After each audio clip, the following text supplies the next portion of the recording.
At the core of our exploration lie fundamental concepts that underpin the intricate world of chemical bonding, redox reactions, and the quantitative realm of amount of substance.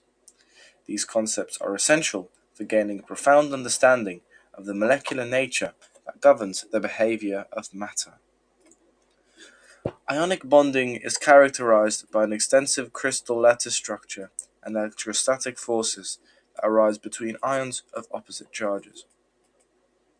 When examining the melting points of two distinct ionic compounds, our focus should be on the variables of ionic charge and ionic radius. A larger ionic charge results in a greater charge density, thus increasing the strength of electrostatic forces between oppositely charged ions. A smaller atomic radius means that the attraction between the positive nuclei to the electrons within the ionic bond is stronger, and thus the ions can be packed closer, increasing the strength of the electrostatic bonding.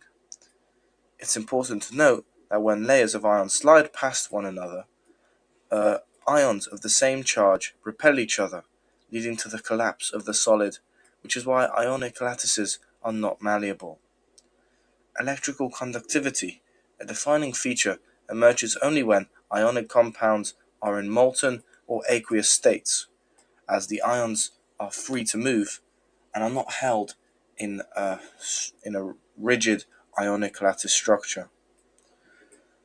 Ionic lattices also have a very high boiling point because of these electrostatic forces, and also they are soluble as the ions can form hydrogen bonds with water. Metallic bonding arises from the attraction between positive nuclei and a sea of delocalized electrons in metal atoms. This results in metals being malleable as the layers of positive nuclei are able to slide over each other. Metals can also carry charge as the sea of delocalized electrons allows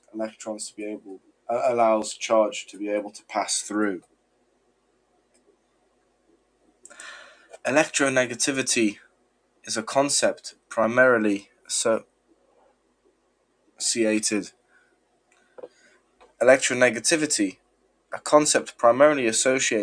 with covalent compounds, comes into play when comparing cations and anions. Factors such as nuclear charge, ionic charge, electron shielding, and the attractive forces exerted between the nucleus and the outermost electron shell take center stage when analyzing these compounds. This results in the ability of an atom attracting the electrons within a covalent bond, forming a dipole with a part of the molecule slightly positively charged and the other slightly negatively charged. Turning our attention to the concept of polarization, we see the distortion of electron clouds within anions caused by the presence of cations. The cation wields polarizing power, while the anion displays a capacity for polarizability. Polarization manifests when the anion is relatively small and the cation takes on a larger form or possesses a substantial ionic charge. It's worth noting that elements such as boron and aluminium exhibit a unique hypervalency when engaged in covalent compounds. The concept of polarity is a pivotal one, and we must recognize that it cannot occur under specific conditions. Polarity is not visible when the central atom is surrounded by identical atoms, devoid of lone electron pairs, exhibits symmetrical distribution, or bears an electronegativity value below 0.5. Additionally, bond polarities might nullify each other, or dipole moments may be oriented away from each other, hindering the establishment of polarity. Intermolecular forces. We must first visit London forces. These forces emerge from the random distribution of electrons, leading to the spontaneous creation of temporary dipoles in neighboring molecules. These transient dipoles give rise to weak attractions between partial charges. Permanent dipole-dipole interactions occur when there is a large difference in the electronegativity of of bonded atoms. This causes one atom to take both the electrons in a bonded pair, creating a permanent dipole. As you can see in this diagram, the partially negative chlorine atom forms a dipole-dipole interaction with a partially positive hydrogen atom. An electronegative atom, such as N, O, or F, with a lone pair, results in a specific attraction to the delta-positive hydrogen atom. Drawing a clear picture of hydrogen bonding necessitates a keen understanding of its structural nuances. One must meticulously depict an oxygen-hydrogen-oxygen arrangement in a straight line, introduce the hydrogen bond, and establish a full covalent bond with an angle of 180 degrees. Further complexity arises with the introduction of lone pairs and partial charges between adjacent oxygen and hydrogen atoms.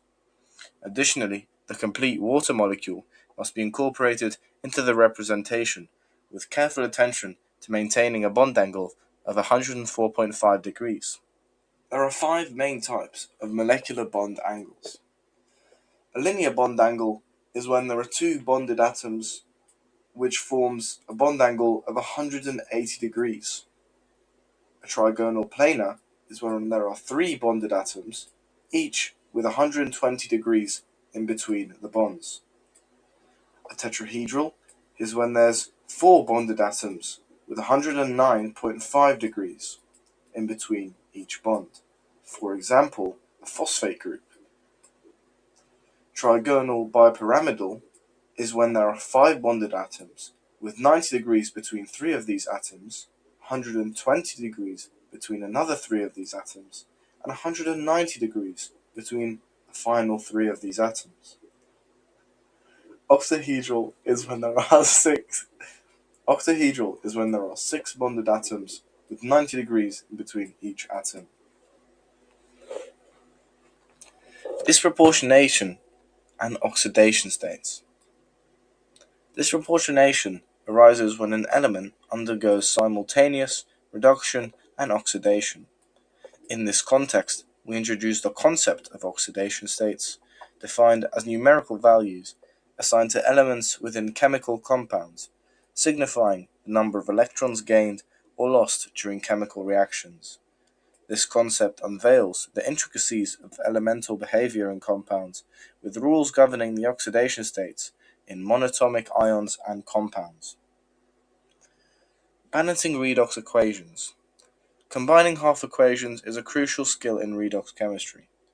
Achieving this involves ensuring an equal number of electrons in each equation, followed by addition and cancellation of common species. The result is a simplified equation that shows the redox process. Delving into the realms of titration, we encounter 3 distinct types: dilution, percentage purity, and back titration. Back titration. A sophisticated method involves determining the analyte's concentration by reacting it with a known excess of reagent.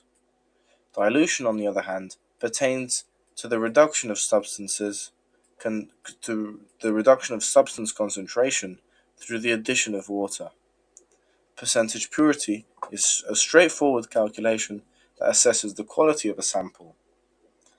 Titration for quantitative analysis. Quantitative analysis through titration is a meticulous process. It involves determining the value of X, by which first determining the moles of an acid through titration. Then, utilizing an equation, one can ascertain the moles of the base, accounting for factors such as subsampling or dilution. The original mass serves as the foundation for calculating the molar mass of the hydrated base, which subsequently informs the determination of the moles of water. Finally, we shed light on the concept of water of crystallization, a term denoting water chemically bonded within a crystal structure. Understanding this phenomenon adds depth to our comprehension of the intricate world of chemical compounds. Thanks for your patience.